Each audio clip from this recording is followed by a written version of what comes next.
ঘরোয়া উপকরণে অল্প সময়ে তৈরি করে নিন মজাদার এই লাচ্ছা পরোটা, যা তৈরি করা অনেক সহজ।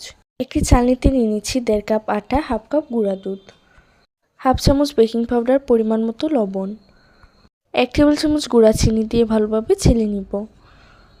1 টেবিল চামচ রান্নার রেগুলার তেল দিয়ে ভালোভাবে মিশিয়ে নিব। অল্প অল্প পানি দিয়ে একটা সফট ডো তৈরি করে উপরে তেল মেখে 1 ঘন্টার জন্য রেস্টে রেখে দিব।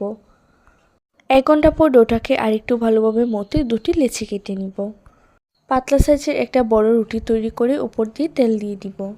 ছড়িয়ে দিব কিছু আটা। এবার এক পাশ থেকে পুরো রুটিটা যতটা সম্ভব চিকন করে স্লাইস করে নিব। আবারও একটু ময়দা ছড়িয়ে 2 পাশ থেকে চেপে একসাথে করে নিব। টেনে একটু লম্বা করে ভাঁজ দিয়ে নিব। এবার হাত দিয়ে চেপে আলতো করে বেলে নিব। রুটির পুরুত্বটা এরকম হবে। প্যানের মাঝে দিয়ে 2 পাশ উল্টিয়ে তারপর তেল দিয়ে দিব।